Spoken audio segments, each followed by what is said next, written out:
Hi hello नमस्ते. कशा आहात सगळे? आय होप सगळे मस्त आणि मजेतच असाल. तर पुन्हा एकदा आपल्या नवीन व्हिडिओमध्ये तुमचे खूप खूप स्वागत. तर आज आहे ना मी तुमच्यासोबत एक रेसिपी शेअर करणार आहे. तर बाहेर पाऊस येतो आहे त्यामुळे सगळ्यांनाच आहे ना बाहेर पाऊस येतो आहे आणि सगळ्यांनाच धपाटे खाण्याची खूप इच्छा झाली होती. शाश्वतीला तर खूप आवडतात. तर त्यामुळेच ती म्हटली मम्मी चल ना धपाटे बनव. तर तेच आता मी इथं तुमच्यासोबत शेअर करते की मी धपाटे कसे बनवते. तर हे आमची सासूबाई आहेत ना त्यांची स्पेशालिटी आहे. त्यांना धपाटे खूप छान येतात बनवता. तर त्यांचंच बघून मी पण शिकलेले आहे. तर त्यांचीच ही रेसिपी आहे धपाट्याची आणि तीच बनवते मी इथं. तर मी तुम्हाला सुरुवातीला दाखवलं की मी काय काय घेतलं होतं म्हणून. तर लसूण, मिरची आणि थोडीशी जिरे, थोडीशी जास्त क्वांटिटीमध्ये घेतली होती. म्हणजे जिरे आणि लसूण जास्त घेतलं होतं. बाकी मिरची म्हणजे आपल्याला जशी लागते तशीच कमी जादा तिखट त्याच प्रमाणात घेतली होती. आणि मग तेच मी इथून मिक्सरमधून बारीक करून घेते आणि नंतर मग बोलते तुमच्याशी.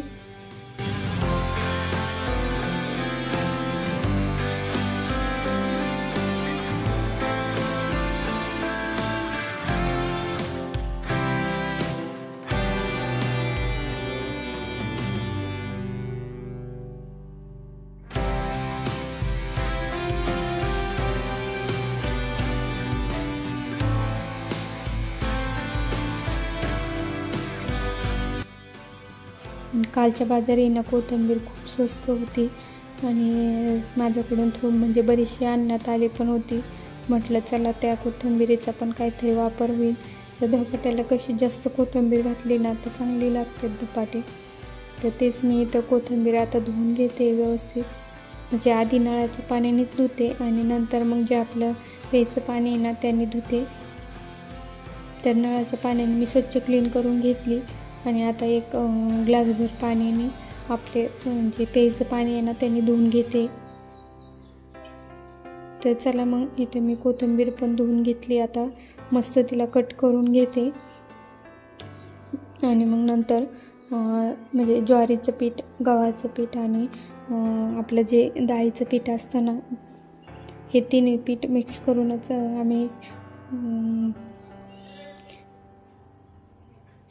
हे तिन्ही पीठ मिक्स करूनच आम्ही आहे ना धपाटे बनवत असतो.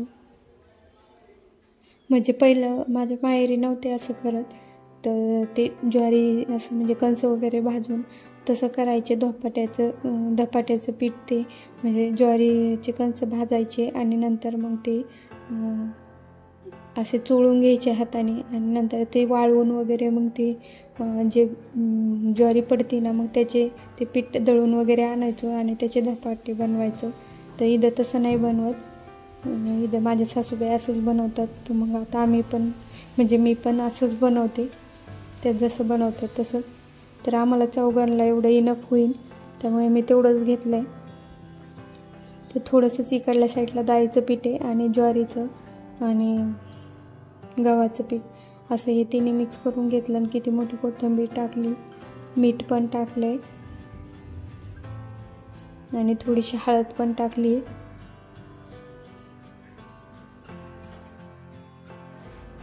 तर असंच मी घेतलं आहे पीठ आणि हे व्यवस्थित मळून घेते आणि नंतर बोलते मग तुमच्यासोबत.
तर सगळं साहित्य मी मिक्स करून घेतलं व्यवस्थित आणि आता पीठ व्यवस्थित मळून घेते आणि मग लगेच धपाटे पण बनवून घेते आणि सगळ्यांना गरम गरम पण देणार आहे लगेच खायला, कारण धपाटे ना हे गरमच छान लागतात.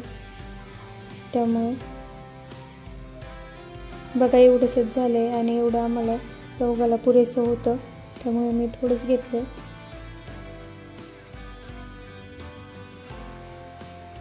आणि धपाट्याचं पीठ कसं थोडंसं पातळच असतं, म्हणजे जास्त घट नसतं. आणि चला मग आता इथे मी धपाटे बनवून घेते. एक शाश्वती येते मध्ये तर छोटंसं कापड घेतले मी आणि ते व्यवस्थित ओलं करून मग त्याच्यावरच धपाटे बनवायचे. तर मी सगळं आधी जवळ घेते, तेल वगैरे ते. तर इथं छोटंसं कापड घेतलं आहे मी आणि त्यातच व्यवस्थित ते ओलं करून घेतलं. आणि थोडंसं पीठ मला निबर वाटत होतं म्हणून थोडंसं अजून पाणी टाकलं आणि पीठ छान म्हणजे असं पातळ थोडंसं करून घेतलं आणि पाण्याचाच वापर करून थोडेसे असे धपाटे हातानेच बनवून घेते. तर तुम्हाला व्हिडिओ आवडत असतील तर व्हिडिओला लाईक आणि चॅनलला सबस्क्राईब नक्की करा. त्याचबरोबर शेजारील बेल आयकॉन देखील क्लिक करा, म्हणजे असे नवनवीन व्हिडिओ तुम्हाला बघायला भेटतील. चला तर मग इथं माझं धपाटं पण झालं बनवून. आता मी तवा टाकून घेते. आणि माझ्या माहेरी ना, म्हणजे माझ्या आईच्या तिकडे आहे ना, याला आहे ना गणे म्हणतात. तुमच्याकडे काय म्हणतात ते सांगा. तर आमच्या इकडल्या साईडला आहे ना, म्हणजे नगर जिल्ह्यात आहे ना धपाटेच म्हणतात, पण माझं माहेर औरंगाबाद जिल्ह्यात आहे तर तिकडं याला आहे ना गणे म्हणतात. कढी गणे पहिले असंच होतं की माझी आई बनवायची कढी गणे. चला मग इथं माझं पहिला बनवून झाला आहे आणि मी तुम्हाला पूर्ण दाखवते पहिला. चला मग आजचा व्हिडिओ तुम्हाला कसा वाटला मला कमेंट करून नक्की सांगा आणि शेवटपर्यंत व्हिडिओ नक्की बघा. चला तर मग मी आता व्हिडिओ इथे एंड करते, पण तुम्ही पुढचा व्हिडिओ नक्की कंटिन्यू करा आणि पुन्हा भेटू आपण अशाच एका नवीन व्हिडिओमध्ये. तोपर्यंत सगळ्यांना बाय.